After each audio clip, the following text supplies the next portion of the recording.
Y es que han pasado muchos años desde aquel 1967 en que se determinó que el antiguo Palacio del Gobierno fuese restaurado.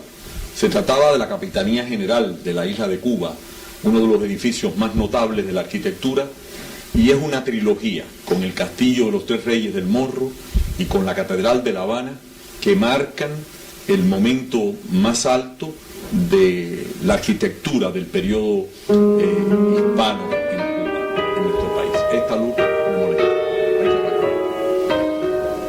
Y nosotros tenemos por costumbre dividir este proceso en tres periodos: el que comienza en 1980 y va a terminar en 1993, como alguien me decía hace un momento, en un instante de crisis muy honda en Cuba.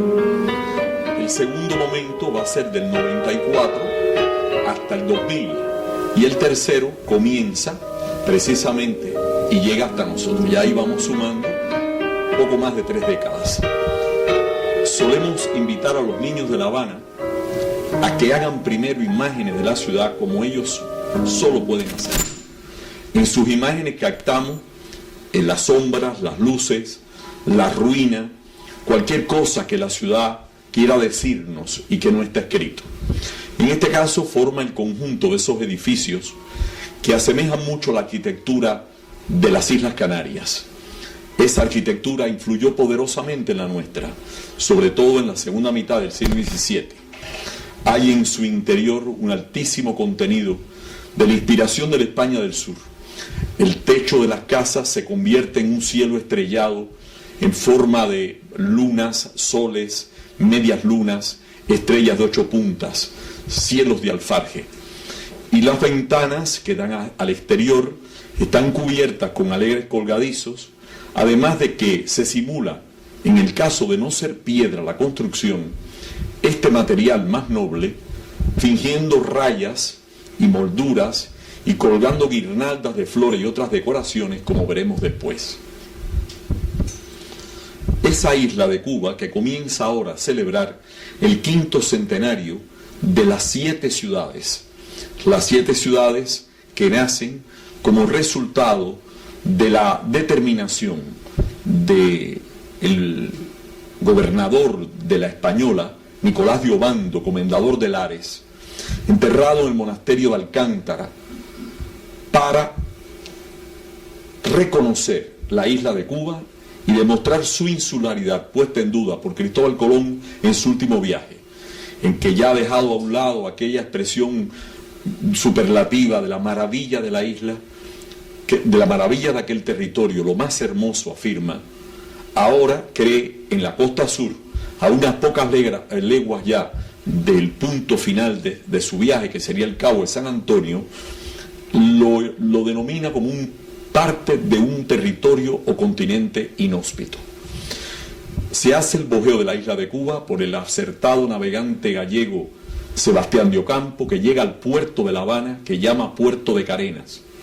Años después, esto ocurre en 1508, y en 1511 desembarca la expedición enviada ya por Diego Colón, encabezada por Diego Velázquez de Cuéllar, Pánfilo de Narváez y el padre Bartolomé de las Casas, y comienza con la primera fundación en el norte de Nuestra Señora de la Asunción de Baracoa, y sucesivamente irán apareciendo Santiago de Cuba, el segundo Santiago de América, San Salvador del Bayamo, con apellido indígena y nombre cristiano, la Santísima Trinidad, el Espíritu Santo, San Juan de los Remedios, Santa María del Puerto del Príncipe del Camagüey y San Cristóbal de La Habana.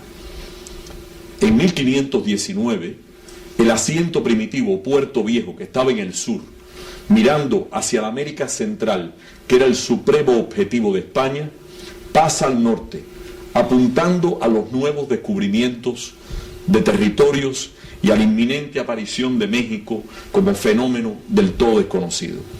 De esa manera, el mismo día o en las mismas jornadas en que Hernán Cortés se encuentra en la calzada de Iztapalapa en México con el emperador Montezuma II, se está trasladando oficialmente a la villa y adoptando un solo nombre, no ya San Cristóbal, sino San Cristóbal de La Habana. Según la carta de relación de Velázquez, ese nombre se debe al cacique Abaguanex, al que encontró en esa zona. Vendría a decir, según el paleógrafo español Genaro Artiles, algo así como tierras y señoríos de Abaguanex. Y todo ocurrió a la sombra de un gran árbol de ceiba, en el cual todavía hoy se reúne la ciudad cada 15 de noviembre para conmemorar el aniversario del nacimiento de La Habana. Y estas son imágenes de distintos aspectos de la ciudad histórica. La Plaza Vieja, la Plaza de Armas, la Plaza y Convento de San Francisco, que como en Madrid se va a convertir en el templo principal y más importante, la Catedral, que no es otra cosa que la iglesia de los regulares de la Compañía de Jesús, que serán expulsados por Carlos III en 1767, la iglesia del Santo Ángel Custodio en lo alto de la loma, la del Cristo del Buen Viaje, después una pequeña imagen del paseo extramural, el Prado de Isabel II más tarde, y la imagen de los lienzos de la muralla que ya hoy no existen. Esas mismas imágenes nos devolverían otra actualmente, excepto la primera, la Plaza Vieja, que retoma su aspecto. A San Francisco le falta la cúpula, arrebatada por un ciclón el 4 de octubre de 1844. La catedral pasó a ser, la iglesia de San Ignacio pasó a ser parroquial mayor y más tarde catedral de La Habana. La iglesia del Cristo del Buen Viaje sigue estando a las puertas de la muralla. El antiguo campo de Marte es ocupado por el Capitolio, sede en su momento del Congreso de los Poderes de la República, y el fragmento único que se conserva de mayor dimensión de la muralla, con la única puerta, la llamada Puerta de la Tenaza.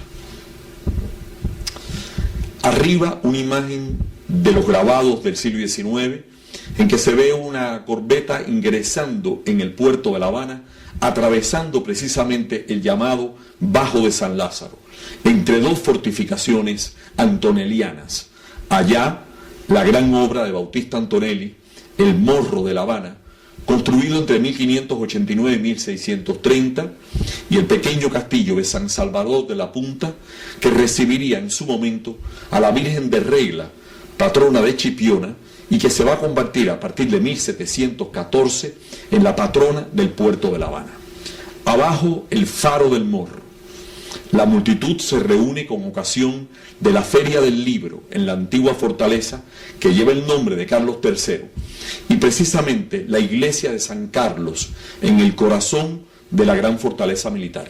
Y abajo, los dos torreones o castillos que defienden la entrada de dos ríos, el río La Chorrera y el río Almendares, defendiendo los ingresos fluviales de La Habana. ¿Cómo se ve ahora? Está ingresando en ese momento el buque escuela español Juan Sebastián Elcano y está recibiendo las salvas del castillo, que saluda la presencia de la nave que va a entrar precisamente por el canal que está señalado por estos dos puntos. Luego observamos el castillo de la Real Fuerza. Luego de la Torre de Osama en Santo Domingo, es la obra militar española más antigua del continente americano. Terminado después del saqueo de La Habana por el pirata francés Jacques de Sores en 1550, el rey ordena su construcción y regala su escudo para el pórtico del castillo. Sobre la torre del homenaje está la gran campana que anunciaba a la ciudad los peligros y las horas de la guardia. El historiador de la ciudad, mi predecesor, ocupó este espacio. Emilio Roy de Leusenring fue a su vez el sucesor de una cadena de historiadores de la ciudad que nombraba el cabildo ayuntamiento como protectores de las actas y como cronistas que debían guardar la memoria de la historia. Cuando comencé en 1967, el palacio había dejado de ser ya, desde el 1 de enero de 1898, la sede del gobierno militar y político de la isla de Cuba. 65 mandatos de capitanes generales se cuentan en el interior de esas piedras, entre ellos algunos de gran importancia para la historia de España, tales como el general Francisco Serrano y Domínguez, duque de la Torre, Arsenio Martínez de Campos, restaurador de la monarquía, y 65 mandatos, además de 174 mandatos de alcaldes de La Habana. Fue además sede del gobierno interventor militar norteamericano en 2 oportunidades y posteriormente Palacio Presidencial hasta el año 1916. Posteriormente será solamente Ayuntamiento de La Habana, y cuando se retiren las oficinas, este es el cuadro que quedará para mí. Vemos abajo el gran salón, una vez que se han demolido los tabiques, las puertas, las ventanas, los equipos de aire acondicionado, y aparece la magnitud del salón pero deshecho. Mientras que arriba, al pie de la escalinata, la arqueología descubre que la parroquial mayor que estuvo situada antes en este sitio ha dejado como huella su cementerio. Restos de más de 250 personas son extraídas, como ven ustedes, en las pequeñas cajas de exhumación que están sobre el rellano de la escalera. ¿Qué pasó después? Lo que vemos ahora. Años después la historia sería restaurada. A partir de la búsqueda, uno por uno, de los espejos del gran salón que se dispersaron por toda la ciudad, y 2 que fueron a la posesión de la familia de la eximia poeta Dulce María Loinás, que las donó inmediatamente, la huella de la historia había desaparecido. Debajo de esas grandes lámparas reconstruidas y desde ese balcón, los capitanes generales saludaban el paso de las tropas en el período activo de las guerras de Cuba, 1868-78, 1895-98. Aquí recibe el capitán general las cartas credenciales de Alejandro de Humboldt, que llegaba con la autorización del rey Carlos IV para hacer su periplo por la isla de Cuba. La desolación era grande. No imaginé nunca que demoraría 11 años en borrar esas imágenes. En su lugar aparecería esta otra. Piso a piso, sala a sala, tocando las puertas de la gente en la ciudad, irían creciendo las palmas, los jardines, y se recuperarían las muy bellas y hermosas piezas que ahora conforman el pasado del palacio. Una sección muy pequeña es la Capitanía General. Otra sección más amplia es propiamente el Museo de Historia. En una de esas salas está la gran colección de las banderas de Cuba, que son las banderas de la lucha por la independencia. Al centro está la silla del general Antonio Maceo, cedida con la autorización de Su Majestad el Rey y por determinación del ejército a Cuba, en el acto que fue solemnizado en La Habana con la presencia de 2 generales españoles, el general director del ejército, general del museo, general Sosa, el general de la toga, que lo acompañaba, y particularmente el general Víctor M. Suances, capitán general de la región pirenaica, que tuvo con el general del Olmo, al que antes me referí, la labor de entregar la silla que se exponía como un trofeo en el Museo Militar. Cuba, a cambio, devolvió una de aquellas banderas españolas manchada con la sangre de valerosos soldados que llevaban en su mochila para que fuesen cubiertos con su bandera en caso de morir en el campo de batalla. Una historia común, compartida, que marca el nacimiento de una nación, que fue necesario hacerla gestar en el seno de otra, y que heredase en el mismo lance de fundarse una patria nueva, una herencia cultural, lingüística, emocional, familiar, que está contenida en la sangre y en el valor de luchar por ella. ¿Qué éramos en aquel momento? Frente a la ruina de la casa de los Sotolongos, aparezco rodeado de lo que llamo yo, incluyéndome, una chusma a la que acompaña un perro sato de La Habana. En ese momento todo el mundo decía que habíamos ingresado en el territorio de la locura. Y es que hay que poner un poco de locura en la cordura. Y aquí entonces lo que pasó después. El Palacio de los Sotolongos se transformaría y se convierte en el Hostal Valencia, que conmemora la presencia no solamente de los valencianos en Cuba, sino particularmente de uno, el capitán graduado Mariano Martí Navarro, padre de José Martí, nacido en la ciudad de Valencia, en la calle Cordelet, a donde pasó el que sería más tarde el apóstol de la independencia de Cuba, algunos de los primeros años de su vida.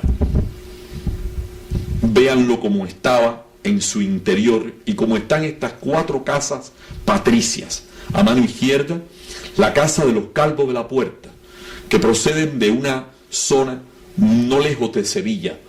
Vemos la casa apuntalada, el gran pórtico apuntalado, las cocinas. Al lado, una casa Pedroso, también convertida en cualquier cosa. Abajo, la casa de un comerciante portugués, la familia Ribeiro de Vasconcelos, destruida por el ciclón de 1967. Todo eso cambió. La casa de la Obra Pía, actualmente, sus cocinas son la sede de un aula de primaria, ya que en cada casa reconstruida se trae de una escuela próxima un aula de primaria, donde los niños permanecen 2 meses para familiarizarse con el patrimonio cultural y recibir una clase adicional y comiencen a tocar las piedras y a sentir que eso les pertenece. La Casa Pedroso es actualmente sede de la Biblioteca Alfonso Reyes y la Casa de Rivero Vasconcelos, un centro de costura y de artesanaje del bordado en todas sus formas. Pero quizás la más representativa, o una de las más representativas, es el antiguo colegio de niñas fundado por el obispo Diego Everino de Compostela en el año 1689. Totalmente reducido a un conventillo habitado por decenas de personas, se transformó y fue lo que vemos ahora. Ocupado por familias y estudios de artistas, la casa fue restituida y abajo el antiguo restaurante La Mina volvió a abrir sus puertas. Afuera se ven los aires libres del restaurante, a un lado la Capitanía General y la calle de Obispo, que es como la calle de Sierpes para Sevilla. Vemos el paso de la calle y esas ventanas en el edificio Rosado, donde vive por espacio de 6 años Ernesto Hemingway y escribe gran parte de su novela Por quién doblan las campanas al regresar de la Guerra Civil Española. Como somos una isla, es necesario tratar de trascender de cualquier forma. El mar nos aleja y nos aproxima. Por eso es necesario que en muy pocas manzanas exista la Casa de Asia, que recuerda el paso por La Habana del galeón de Acapulco, que bajo la mano del almirante Oquendo saldría en los tiempos gloriosos del puerto de Veracruz, después de haber atravesado por tierra en un paso de mulas con su carga desde Filipinas, desde el puerto y fortaleza de Acapulco hasta La Habana. Entonces, la Casa de África, en memoria de la inmensa aportación de África a la cultura y civilización cubana. Ahí vemos la Casa de África y su contenido, biblioteca y donaciones de los jefes de Estado africanos para que pueda explicarse una historia que vaya más allá del la triste página de la esclavitud, abolida en 1886. Esta es la casa en que Alejo Carpentier ve los personajes del Siglo de las Luces, su gran novela. Arriba, el Premio Cervantes consideró y imaginó que era allí el sitio ideal para explicar aquellos años del Caribe. Pero observemos el estado en que se encontraba la casa de la Condesa de la Reunión de Cuba. En el centro el patio y arriba la galería superior. Abajo, otra casa muy importante que actualmente es el Gabinete de Arqueología, sistemada en el centro histórico. Vean cómo estaba la casa. En la planta baja, una palma nos va a acompañar en la aventura de la restauración. Arriba es actualmente la sede de la Fundación Alejo Carpentier. Y abajo, el Gabinete de Arqueología, donde se practica, como señalaba, la arqueología del periodo moderno. La ciudad oculta las relaciones comerciales de La Habana con el mundo, pero fundamentalmente a través de la gran ciudad, que es la depositaria de nuestra memoria y de nuestra historia, Sevilla. Para poderle explicar era necesario hacer una maqueta del centro histórico. El arquitecto Martorell y su esposa optaron por esta sala, que también era un aparcamiento de automóviles, y construyeron, trabajando durante muchos años, la maqueta que hoy explica el centro histórico de La Habana. Esa maqueta donde todo el mundo puede encontrar su casa y que está unida a un dispositivo informático que permite ubicar, informar, dar noticia de cada uno de los edificios aledaños. Se inspira mucho en la insuperable maqueta que se encuentra en Cádiz y que fue ordenada por Carlos III y realizada toda ella en caoba, en ébano y en marfil. Estas las casas del almirante Oquendo, demolidas para construir lo que fue la sede de la primera misión de los Estados Unidos en Cuba. Actualmente es la biblioteca Rubén Martínez de Villena, y en el primer piso está la sala que inmortaliza la obra del gran escritor español Miguel Delibes. Al lado, el Museo de Ciencias Naturales. Esa biblioteca pública, desde la cual la sala de infantes les permite observar tranquilamente ese monumento que nos muestra otro pedazo de España, el árbol de Guernica, ya que el obispo Juan José Díaz de la Espada y Fernández de Landa, para muchos un tardío caballerito de Azcoitia, ilustrado como pocos, hizo construir una reproducción del temple de Guernica a partir de que el lugar de fundación de La Habana era también un árbol, pero un árbol de ceiba. Observemos esta casa, es también una casa palaciega. Era el antiguo consulado general de Suecia, del Reino de Suecia, ya que el nivel de acreditación en La Habana era consular, los ministros se encontraban en Madrid. La casa arruinada, abajo el desastre del aparcamiento convertido en nada, las calles ocupadas por los automóviles y si acaso un vitral, el más famoso casi, el famoso vitral de los Reiletes, que sería restaurado por los niños de la escuela taller Melchor Gaspar de Jovellano. Al lado, la entrada a la casa que luce todavía la hermosa reja de antaño.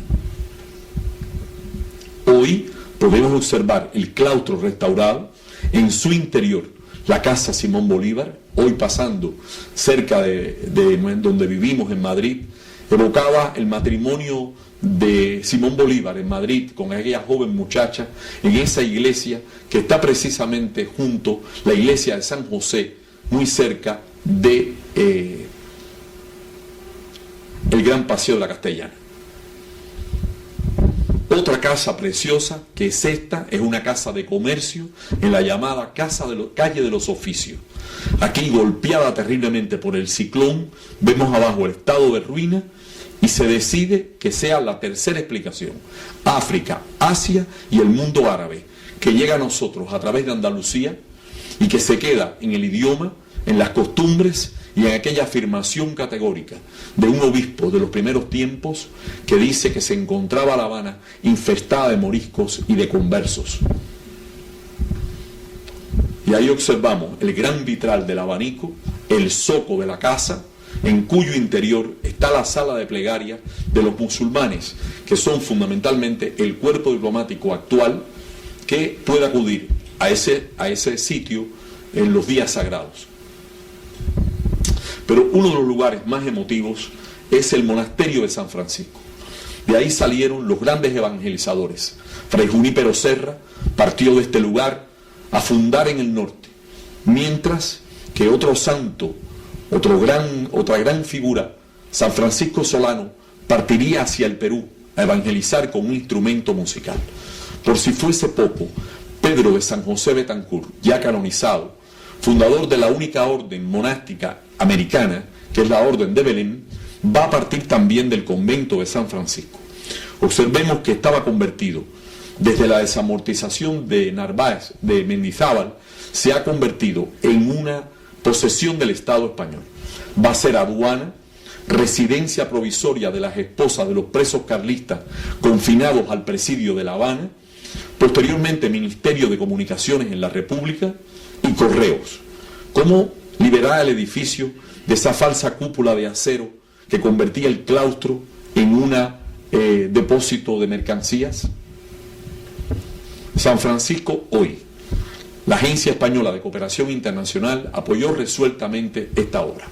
Su Majestad el Rey pudo visitarla en ocasión de su asistencia a la sexta cumbre, a la cumbre de los no alineados, a la cumbre iberoamericana en La Habana, y ver la belleza de la más alta torre de la ciudad, coronada por Santa Elena, patrona de la provincia franciscana. Nótese como falta el ábside y la cúpula. Pero ahora podemos ver hacia el fondo, desde esta altura, observamos el seno de la bahía de La Habana, con sus tres grandes ensenadas, y delante el orden de los palacios ya restaurados, algunas viviendas, otros hoteles, otros centros culturales, y la plaza, como todo el entorno, absolutamente peatonal. Fue una gran batalla, como el de San Jorge y el Dragón, para lograr que los automóviles y los camiones saliesen del centro histórico. De vez en cuando regresan, pero la peatonalidad se convirtió en una idea, y en una firme idea que benefició el comercio más que perjudicarlo. Pero vean el estado de colapso en el interior del claustro de San Francisco y el estado de la plaza. Vean los automóviles, el claustro hoy, la plaza hoy, y al fondo la lonja del comercio, donde se ejercita el derecho que otorga la ley de poder acudir a la asociación con el capital extranjero para una determinada obra que no resulte posible realizar con medios propios. De ahí que la alianza con Argentaria Española, hoy con el Banco Bilbao Vizcaya, logró la restauración de la lonja del comercio en 11 meses y 21 días. Hoy es el centro empresarial más importante, la sede del Consulado General de España, como vamos a ver, y la Embajada de Brasil. Y también de la propia emisora de radio de la Oficina del Historiador. Observemos la lonja, construida hace 104 años, y su interior, que también amenazaba ruina. En la actualidad, un edificio absolutamente dotado de todos los medios para poder cumplir la obligación de albergar más de 70 entidades empresariales. Pero el ciclón volvió y arrebató de lo alto de la cúpula el giraldillo de la lonja del comercio, que es uno de los más hermosos de La Habana. Es la copia del la famosa escultura de Juan de Boloña, que representa a la divinidad que protege el comercio transatlántico. Entonces vemos la ruina, el momento en que vamos sacando del techo el destrozo, y el momento en que victoriosamente restaurado vuelve de nuevo el Mercurio a ocupar lo alto de la cúpula, recuperando además su capacidad de ser una giraldilla giratoria. Este otro palacio fue destruido, ven los árboles naciendo en la fachada. Va a convertirse en la Casa Victor Hugo, en una sede de la Alianza Francesa y de los vínculos entre Francia y Cuba, que fueron también en el ámbito cultural muy intensos. Vean el estado de la casa. Fue necesario traer una piedra para alentar nuestro desaliento, valga la contradicción, una piedra pedida al cardenal arzobispo de París de la Torre de Notre Dame. Fue todo un protocolo. La piedra fue insertada en este punto y ella fue un poco la fuerza espiritual para que volviesen de nuevo a dialogar en esta pequeña torre Quasimodo y Esmeralda. Actualmente,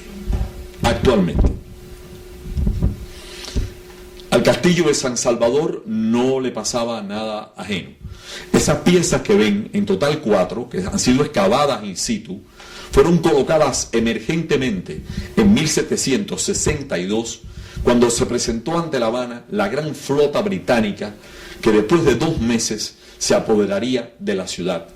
Una heroica defensa en el Castillo del Morro inmortalizó los nombres de Luis de Velasco y del marqués Vicente González.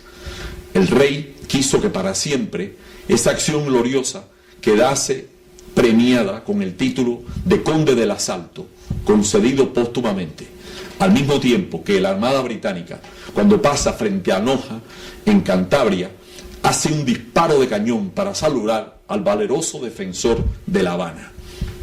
Hoy han sido restituidas las piezas, entre ellos en la cortina, los grandes cañones fundidos en Trubia.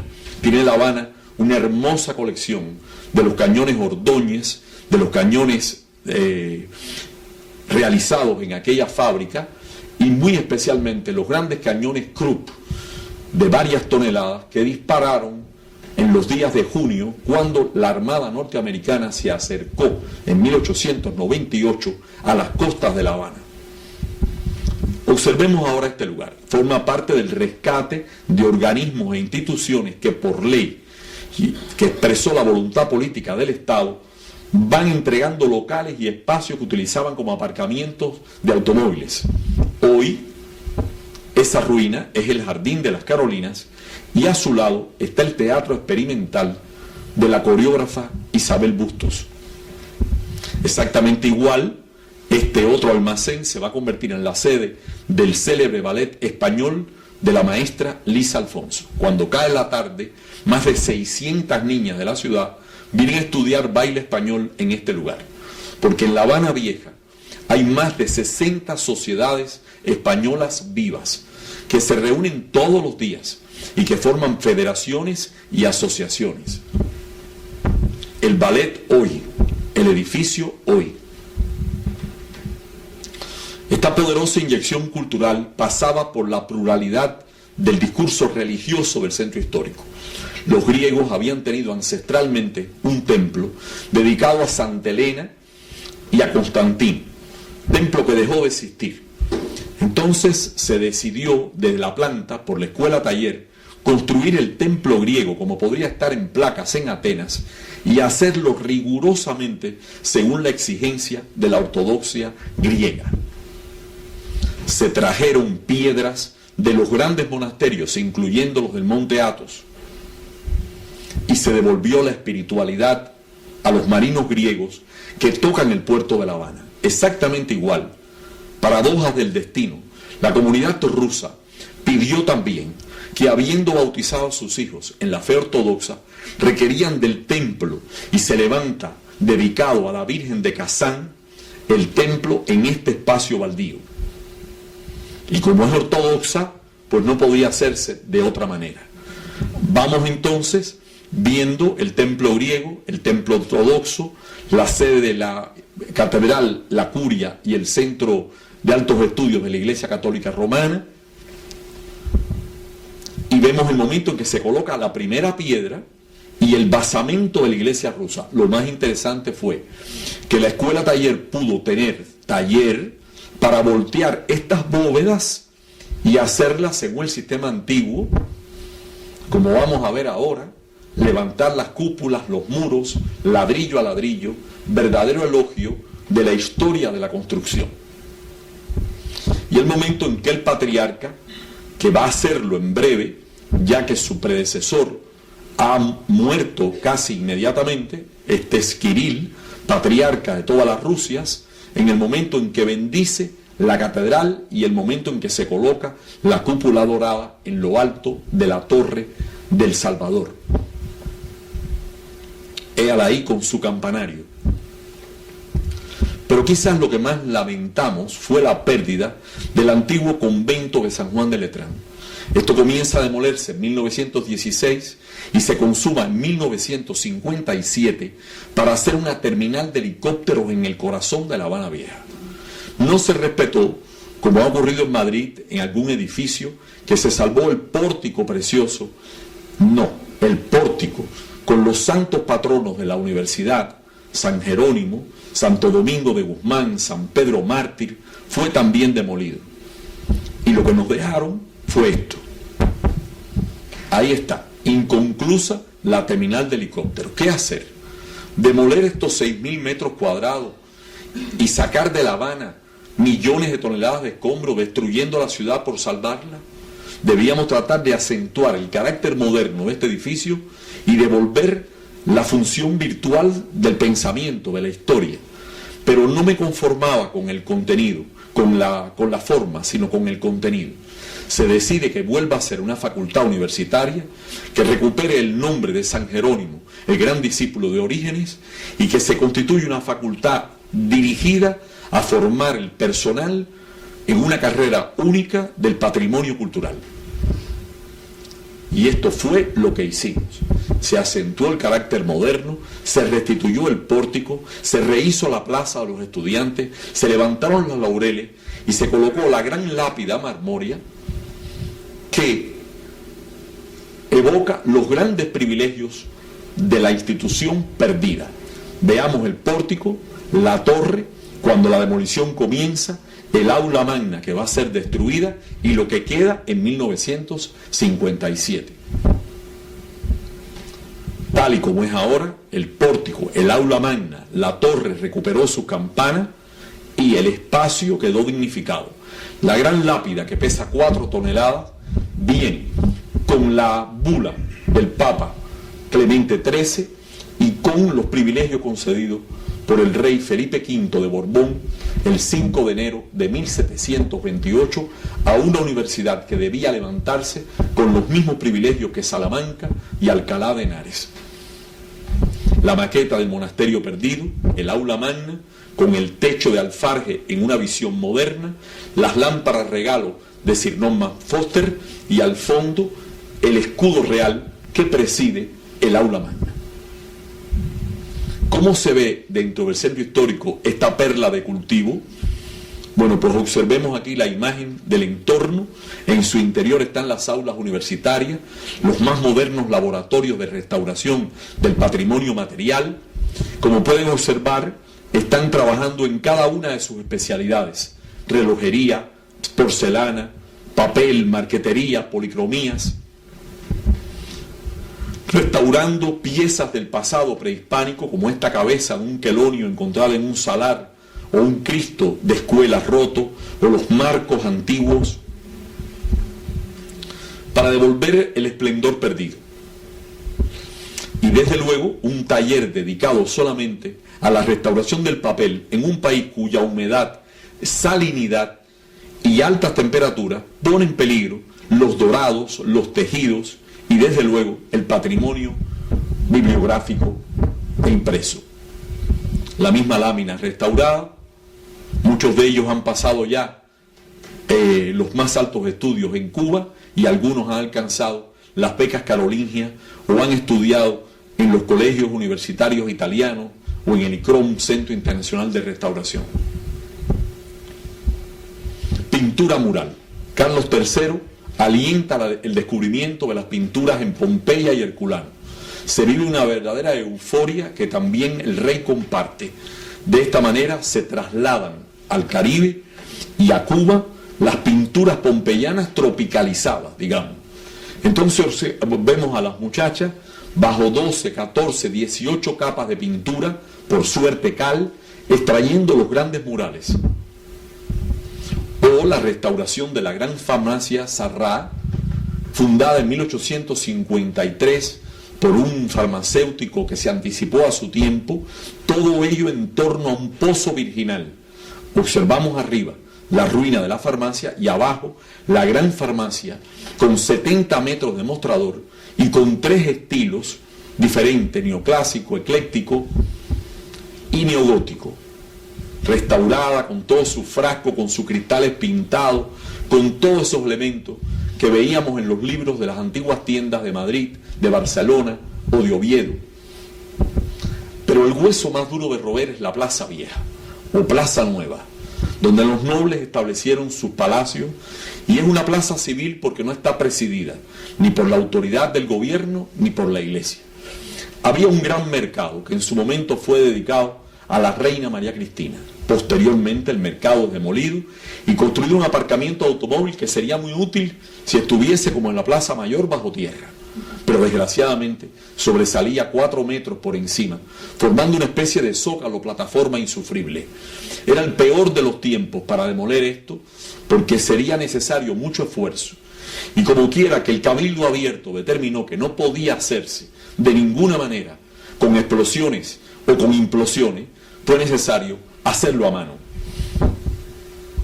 Entonces, la plaza hoy, sería necesario retomar la visión anterior para que ustedes puedan observar cada uno de los palacios en su estado anterior. El palacio del conde de Santa Cruz y Mompox, gran fundador, padre de la condesa María de las Mercedes Santa Cruz y Montalvo, condesa de Merlín, una muchacha de La Habana afrancesada que recibe clases de Goya en Madrid durante su estadía, que casa con el general francés y que posteriormente regresa a La Habana al seno de su familia, que no es otra que esta. Vean la plaza, vean cada uno de los palacios convertidos en ruinas absolutas.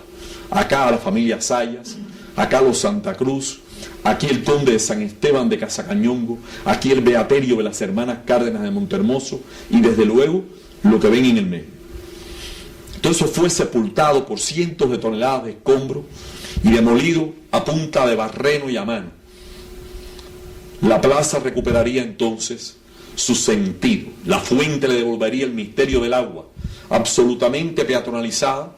Los vecinos viven ahora arriba y en las plantas bajas se restituye la red comercial. Vamos a ver paso por paso esta destrucción, antes y después, faltándonos el gran edificio modernista que aparece al fondo, que se restaura actualmente para volver a ser lo que fue, el Hotel Palacio Cueto, y que completa la imagen del desarrollo arquitectónico de esta plaza, mitad española, mitad italiana, y que es de una gran belleza en su conjunto y en su detalle. Ahora vean los palacios uno por uno, y abajo, en una esquina, vemos a los demoledores en su ímproba tarea. Pero observen el beaterio arriba, no hay techos, tampoco aquí en esta otra casa, mucho menos en esta, donde por cierto vivió uno de los primeros historiadores de la ciudad. Actualmente los vecinos viven arriba y los comercios están debajo. ¿Cómo realizar esta selección? El plan maestro que dirige el proyecto a largo y mediano plazo hace el estudio censal de la población de la ciudad vieja, y a partir de los intereses de los vecinos, de su real urgencia, teniendo en consideración que muchos en años de pobreza buscaron amparo en la ciudad vieja, que siempre admitía un nuevo morador, lo que quieren es un techo. Por otra parte, la ciudad no podría sobrevivir con el doble de la población que admitiría de manera normal. Si habían 60 núcleos en este edificio, hoy viven 8 familias, mientras que el palacio más precioso se consagró a escuela primaria, donde estudian 500 alumnos, volviendo a acercar a los niños y a la familia al gran escenario del debate, donde el turismo creciente trata de imponer continuamente su presencia.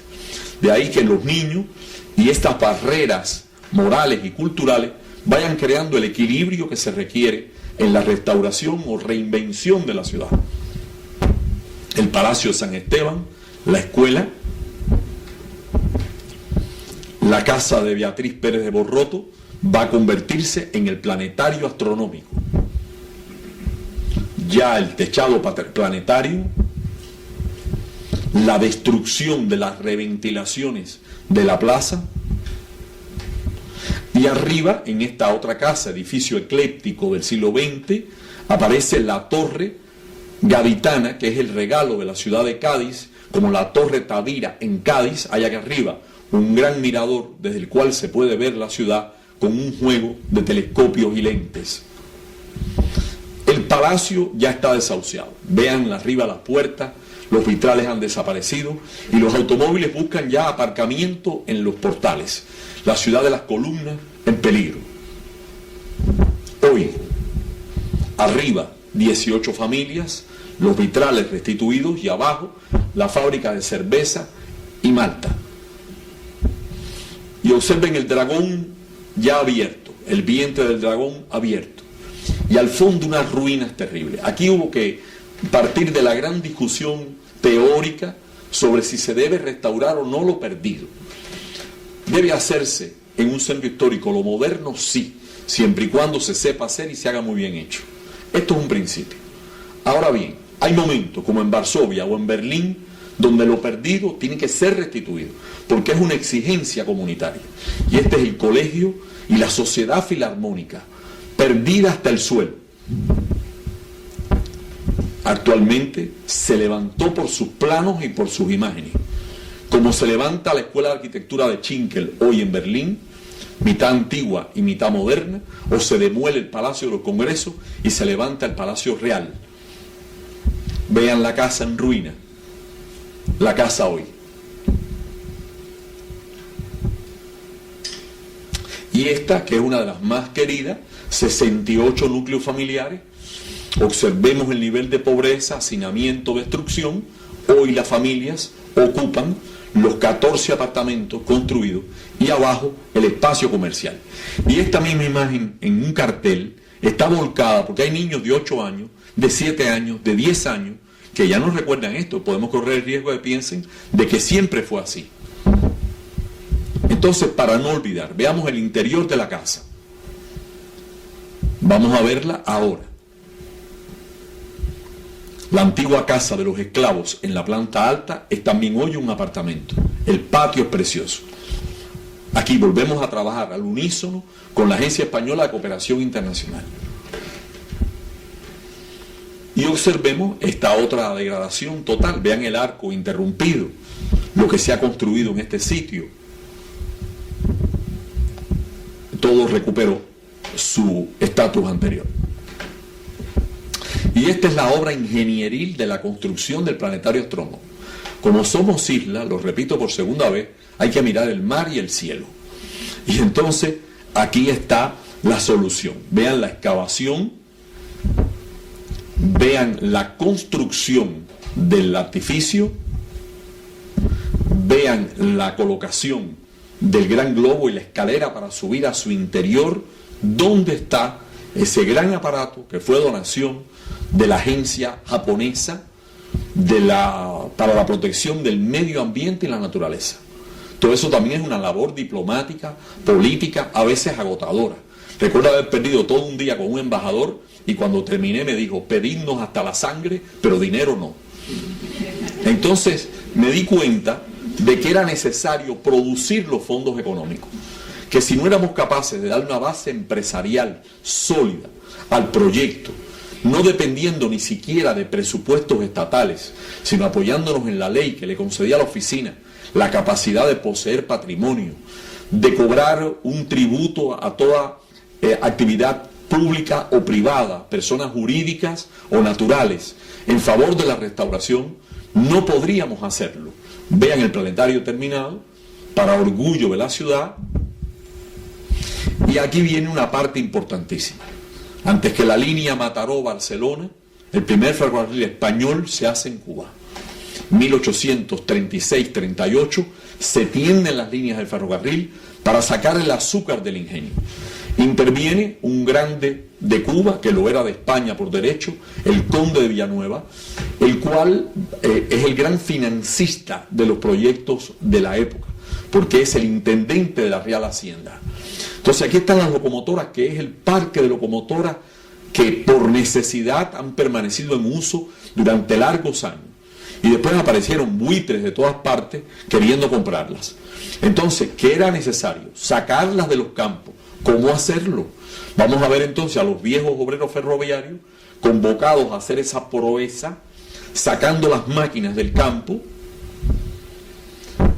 creando puentes con líneas para moverlas, hacerlas llegar a la ciudad de La Habana en rastras militares y finalmente restauradas y funcionando. 42 grandes locomotoras desde la primera, la Junta de 1838, hasta las primeras del siglo XX. Es también la historia del azúcar de caña, de la máquina de vapor, de la lucha por la abolición de la esclavitud. Todo eso está en el ingenio. La suerte de Cuba en las cañas. Mis enemigos personales, el ciclón y el fuego. Vean a un lado la gran ola penetrando en el malecón de La Habana. Vean una ola cruzando por encima del morro de La Habana. Eso no lo cree nadie si no lo ve. Yo lo vi. Una ola cruza por sobre el morro de La Habana y penetra en la ciudad 1 kilómetro la ola. Por otra parte, el fuego, la cuadrícula de calles estrechas, convierte en una alianza estratégica la de los bomberos y la oficina del historiador. Vean el agua inundando la ciudad. Vean el Palacio de los Montalvos con 1 metro de agua y el fuego destruyendo un antiguo establecimiento farmacéutico. Los daños del ciclón y del tiempo.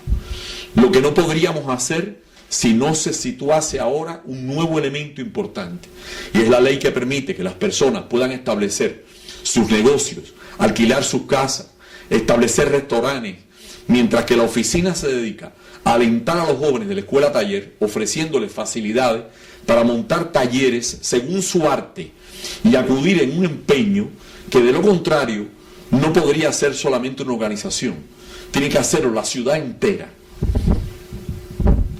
Este es el Casino Español, un edificio muy importante. Vemos el Palacio del Casino y la destrucción de la Sala Roja, ya abandonada. Vamos a ver la restitución del salón, donde aparecieron bajo capas de pintura en oro los castillos y leones de la corona. Y vamos a ver el salón más bello de La Habana republicana. Vean el estado del techo. Están los escudos de todas las provincias y ayuntamientos españoles. Entonces fue necesario desmontar todos estos casetones, todos, y resolver el problema con fibra de carbono de estos techos de placas fundidas a finales del siglo XIX. Vamos a ver ahora la restauración, la misma sala hoy. El Teatro Martí, antiguo Irigoa, es el teatro por esencia de la ciudad. Vean la destrucción del teatro, la ruina del teatro que parecía insalvable. Aquí el día que entré al teatro, lleno además de pulgas que se meten cuando hay un lugar abandonado, y me atacan a mí el número 1. Y entonces, bueno, llego allí y digo, ¿qué pasará cuando este telón se vuelva a levantar? Cuando el teatro vuelva a vivir su esplendor. Vamos allá, techando el teatro, creando el espacio interior de la concha del teatro, soterrando todos los medios del teatro. Vean las inmensas cuadernas restauradas que sostienen el techo, y el anagrama del teatro deshecho, y ya el implante de todos los yesos nuevos, y la doratura del teatro, del techo del teatro, que quedará terminado seguramente a finales del próximo año. Y este es el convento de Santa Teresa. Las monjas vendieron este lugar cuando la ciudad ya no les permite la clausura. Ahora ellas me ayudan con su información y la arqueología nos devuelve todo esto. Fue una cosa muy simpática porque en la arqueología aparece todo. Desde el gato de las monjas que estaba enterrado ahí hasta las botijas con que venía el aceite y las aceitunas, todo, y de pronto aparece un juego de dominó hecho en fichas de antiguas de hueso. Y entonces voy a ver a la madre del prior y le digo, madre, tengo que decirle algo, ha aparecido un juego de dominó. Y me dice, es imposible, la regla no lo permitía. Digo, sí, pero está ahí. Bueno, vamos a ver la demolición de todas esas cosas horrendas, la reconstrucción del claustro sur del convento, el pórtico, y ahí están las niñas realizando el destrapo de las paredes de los escudos y anagramas que estaban pintados en el convento de las Carmelitas Descalzas de La Habana. Este es el muelle de San José. Antes el mercado estaba en la calle, era un mercado tercermundista que afectaba a la ciudad y creaba un negocio ambulatorio que hay que tratar de poner en orden rápidamente. Entonces, vamos a ver el almacén San José, miren el estado en que se encontraba. Fue construido con tecnología belga y por arquitectos y constructores de obra españoles en 1883, quiere decir 6 años antes de la Torre Eiffel. Así se ve hoy desde el mar, así está hoy techado, y en el interior hay más de 900 estudios de artesanos que venden sus pinturas, sus trabajos, sus bordados.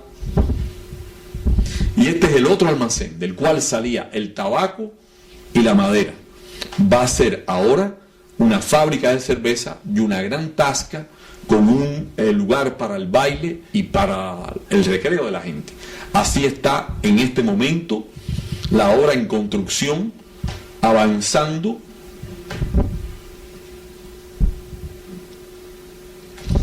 Y esta es la destrucción de los viejos espigones, los que ya eran inservibles, para hacer navegable la bahía hasta ese lugar y poder anclar los buques de un inmediato futuro en toda esa zona del malecón interior.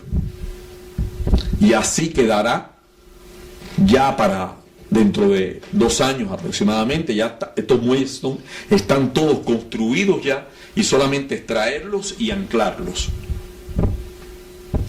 Y esta es la antigua estación de bomberos, que ahora será la nueva estación de los que van al pueblo ultramarino de Regla, que está enfrente, que es la Chipiona dentro del puerto de La Habana.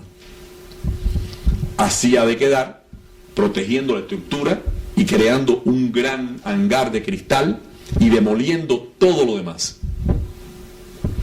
Y esta es la Quinta de los Molinos, es la casa de descanso de los capitanes generales, lo que se llamaba el Palacio de Verano.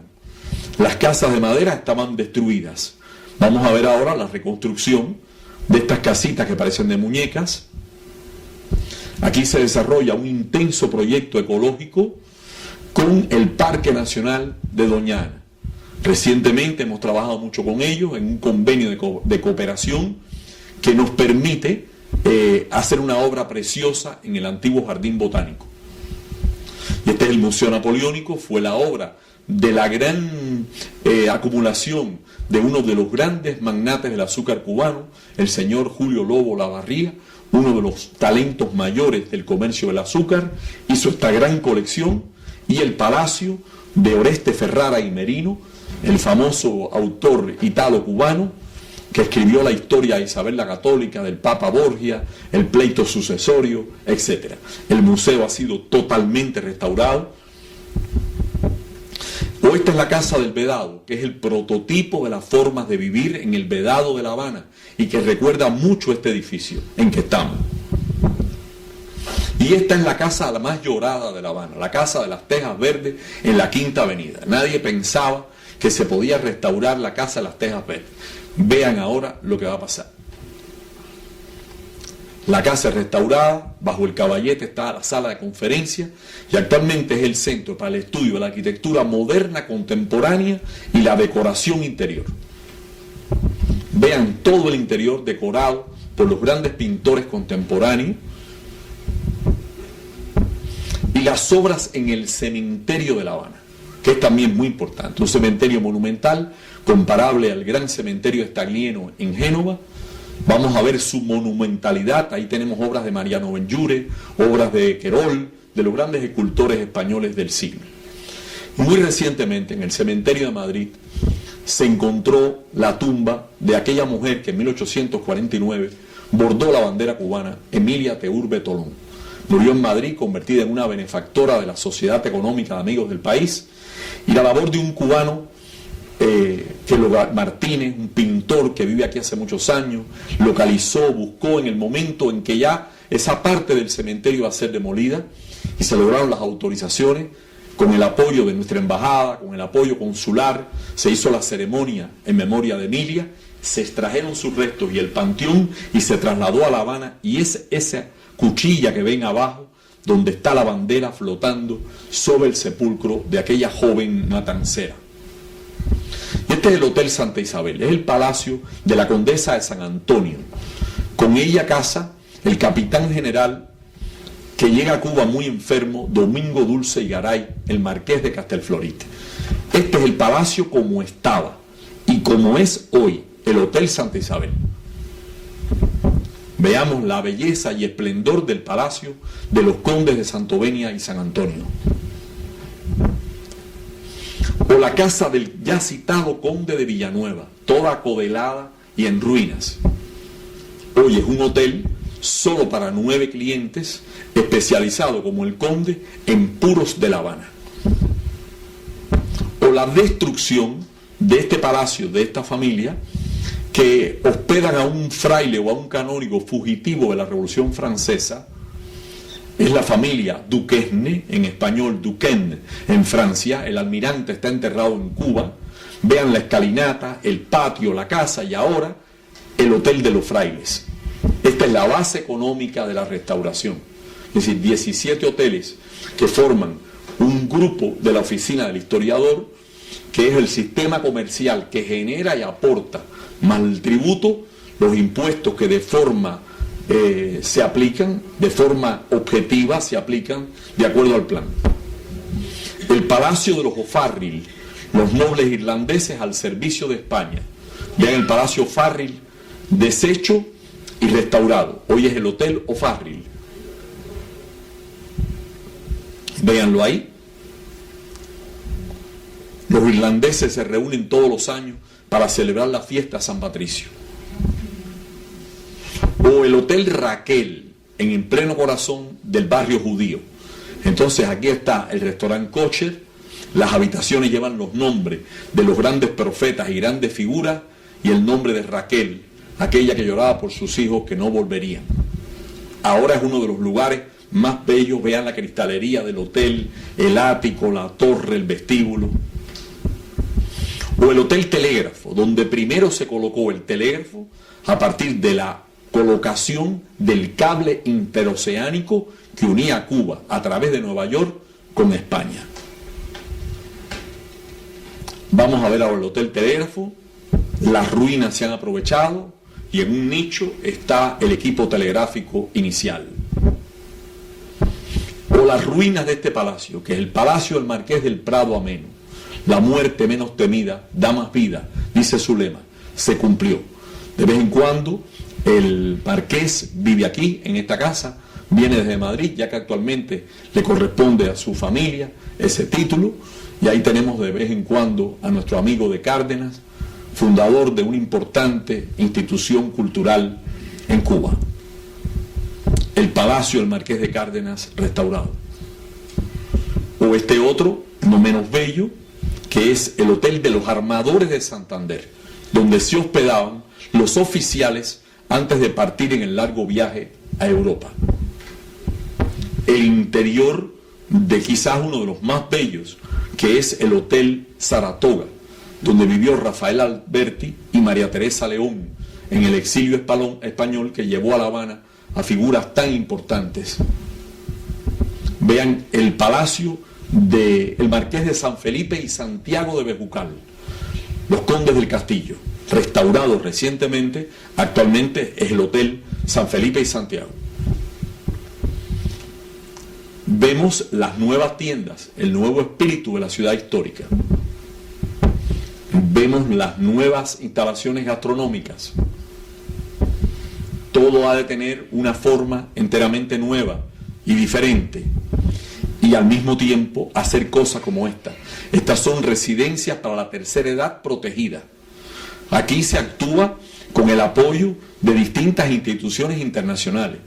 Por ejemplo, José Pitrueta en Barcelona, Junta de Andalucía, la Fundación Lavén en Navarra.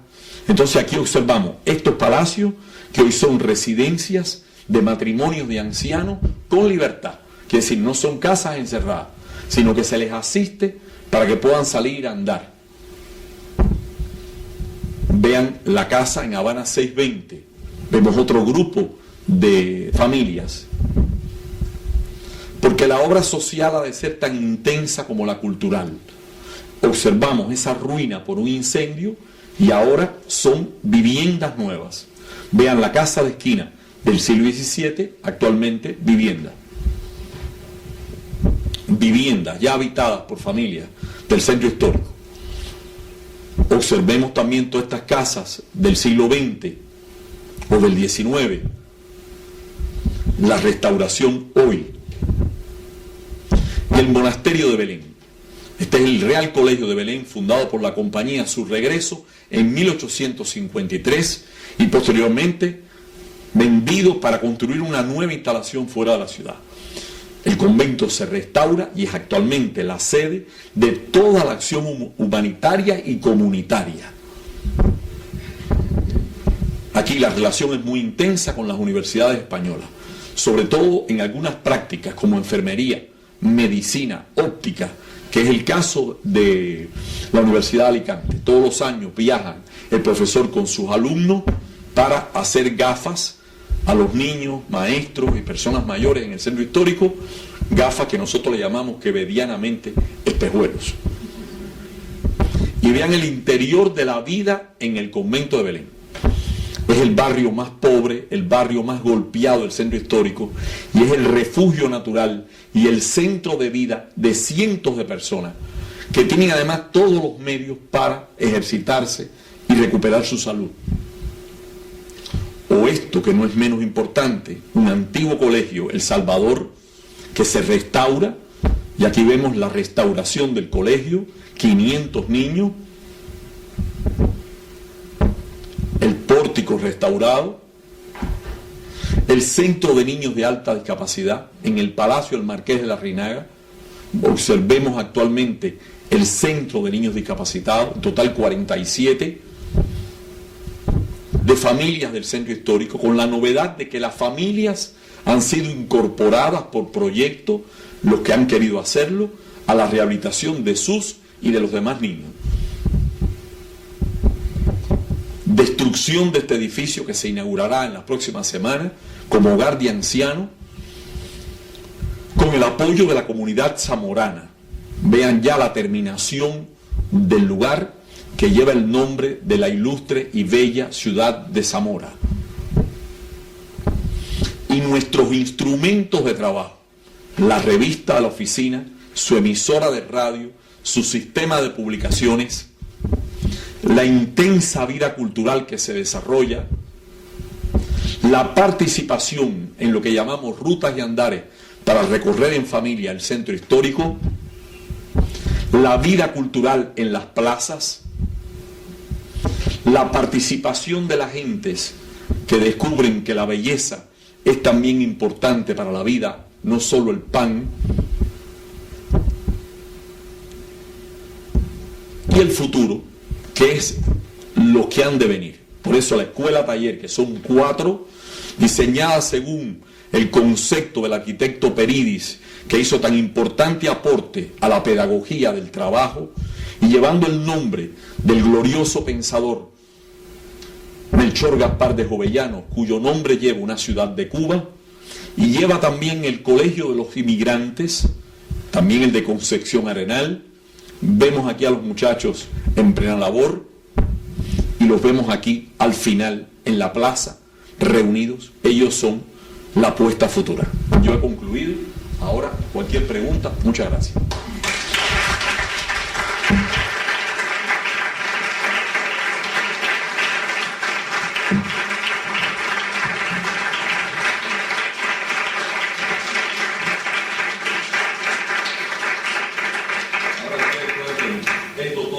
Lo que hay detrás de todo esto es una batalla muy grande. Eso no es una tarea celeste, es una batalla muy grande, es una multiplicación de problemas diversos que van desde los administrativos. Yo digo que como Prometeo fui atado a una roca y un águila de vez en cuando me come las entrañas.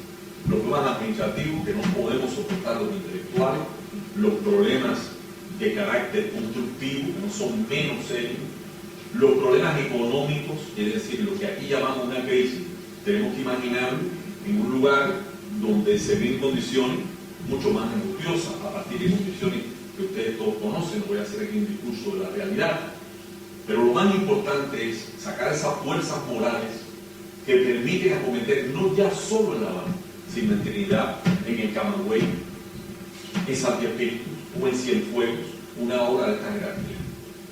Porque el patrimonio cultural es un ejercicio de la riqueza. No cabe la menor duda. Aquí cuando nos enteramos que cuesta un pincel, una lámina de oro, estamos hablando de dorar el techo del teatro. Bien, ya sabemos lo que eso significa en este momento, porque está a 1.400 no sé cuánto, estuvo a 1.600 una onza de oro. Tenemos que comprar, eso lo compramos aquí. Podemos tener a mis aliados del Huetil, que durante largos años han mantenido el hilo conductor de todas esas cosas que solamente se pueden encontrar en España. Si buscamos un botón de Nike para un uniforme, ya yo sé, porque he ido personalmente a la calle de Montejo, ahí está. Si buscamos un bombillo que ya no existe, a la calle Hortaleza. Si buscamos un tejido que ya no hay, o una borlita que no existe, o una borla y un cordoncillo para un bastón de mando de un capitán general, ya sabemos dónde ir, cerca de la Plaza Mayor. Es decir, esto es así. Pregúntenme, yo no voy a seguir hablando toda la noche. A las mujeres que son las más locas. ¿Vale? ¿Se ha hecho una estimación de cómo todo el interno de la Habana está contribuyendo? Bueno, yo creo que primeramente habría que decir que en principio muchas personas decían, esto es para el turismo. Hoy en día es un parque nacional. Es un parque nacional. Lo segundo, la economía, los resultados se reinvierten en el desarrollo de la comunidad y se crean 14.000 puestos de trabajo. en el momento que hay un disparo y hay una urgencia gigantesca, en el momento que, como decía una persona que estaba esta mañana con nosotros, doña Ágata, me decía, yo fui a Cuba en el momento que salieron 1 millón de bicicletas a las calles, se derrumba todos los mercados externos, ¿cómo poder resolver ese problema? Se aprecian las medidas con relación a Cuba por parte de nuestros vecinos, resultado del norte, ¿vale? Resultado, no cabe la menor duda de que había que salir a buscar una fórmula original. De ahí que la voluntad política se convierte en un decreto ley que le concede a la oficina la personalidad jurídica, la capacidad de poder ese patrimonio, la capacidad de invertir, de importar, de exportar, de crear puestos de trabajo, de revertir solamente delante de la Contraloría General de la República el fruto de su inversión económica. Esto dinamizó y al mismo tiempo creó un espacio nuevo y demostró que había otros senderos por los cuales se podía transitar. Hoy la situación va a ser más favorable, porque con el ingreso de esa, por ejemplo, a mi regreso ahora, voy a hacer una reunión de propietarios de restaurantes y de casas que se alquilan. Entonces vamos a ponerle los paradigmas de la restauración a cada de sus posibilidades y la respuesta va a ser maravillosa, porque esa nueva entrada va a ayudar a resolver lo que no llegaríamos nunca. Una vez me preguntaron ¿cuánto tiempo demorará?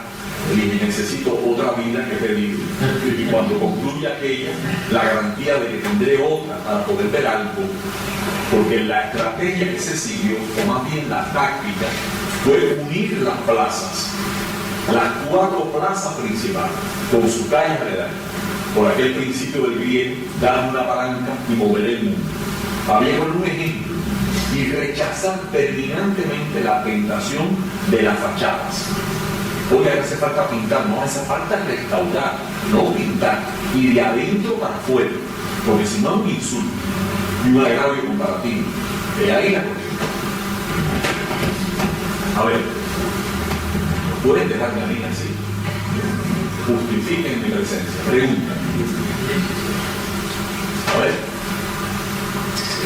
A ver usted.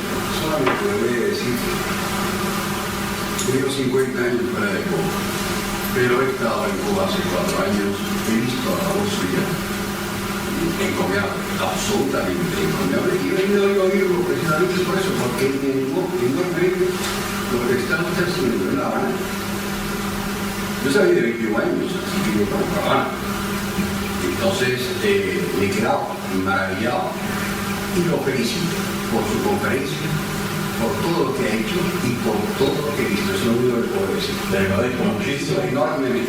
Le agradezco mucho a mi compatriota. Siento a Cuba igual que usted. Igual que usted, igual que el Le embajador. agradezco profundamente a mi compatriota que diga esto, porque ninguna persona más autorizada y que salió en un determinado momento y vuelve y encuentra que ese esfuerzo no ha sido en vano y que para la futura generación será de suma importancia lo que hagamos ahora, y que sobre todo que la restauración del centro histórico con todos sus contenidos y todos sus perfiles contribuya grandemente a un renacimiento por el cual optamos resueltamente, por el cual trabajamos. Muchas gracias a todos. Buenas noches.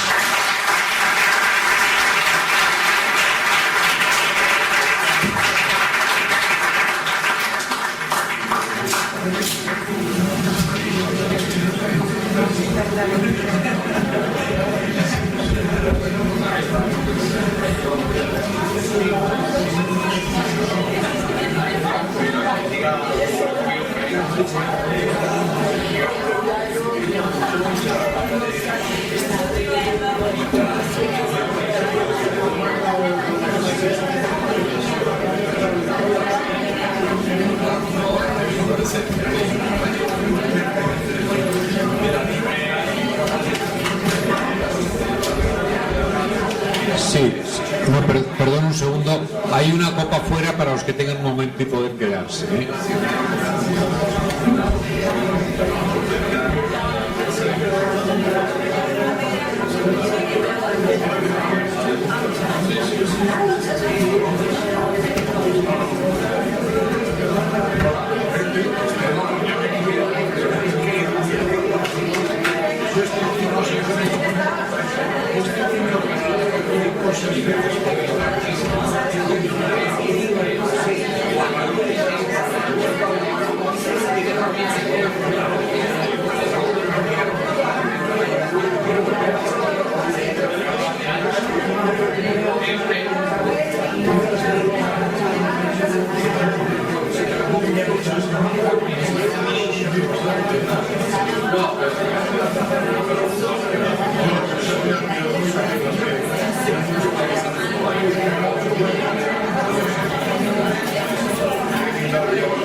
Cuba.